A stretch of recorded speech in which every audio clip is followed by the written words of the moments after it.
మాఘపురాణం రోజుకో పాఠం నేర్పిస్తోంది. ఈరోజు 7వ అధ్యాయంలో ఒక లోభి కథను తెలుసుకుందాం. తన కోసం కాకపోయినా తన భర్త కోసం ఒక ఇల్లాలు చేసిన పోరాటం ఆమె భర్తకు ఎలాంటి ఫలితాన్ని ఇచ్చిందో ఇప్పుడు చూద్దాం.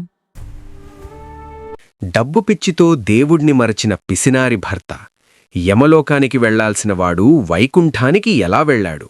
భార్య చేసిన ఒక్కరోజు మాఘస్నానం యమధర్మరాజు లెక్కలనే మార్చేసిందా? ఈ వింతను 7వ అధ్యాయంలో చూద్దాం. దక్షిణాన అసంత అనే నగరంలో బంగారుశెట్టి అనే వడ్డీ వ్యాపారి ఉండేవాడు. అతను పరమ పిసినారి, దానధర్మాలు ఎరుగడు. కాని అతని భార్య తాయారమ్మ మాత్రం దయార్ద్ర హృదయురాను.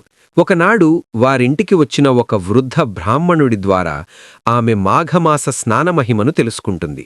తెల్లవారుఝామునే భర్తకు తెలియకుండా నదికి వెళ్లి స్నానం చేయాలని నిశ్చయించుకుంటుంది.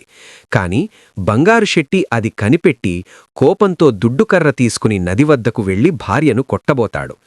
ఆ పెనుగులాటలో భార్యతో పాటు బంగారుశెట్టి కూడా నీటిలో మునుగుతాడు. కాలక్రమేణా వారిద్దరూ మరణించగా యమభటులు బంగారుశెట్టిని, విష్ణుదూతలు తాయారమ్మను తీసుకెళ్లుతుంటారు. అప్పుడు తాయారమ్మ, మా ఇద్దరినీ సమానంగా ఎందుకు చూడటం లేదు అని ప్రశ్నిస్తుంది.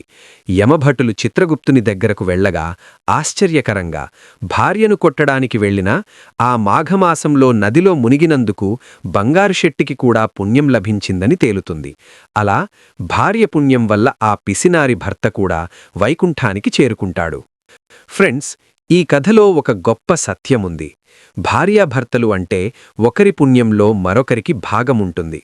తాయారమ్మకు ఉన్న భక్తి, పట్టుదల తన భర్తను నరకశిక్ష నుండి కాపాడింది.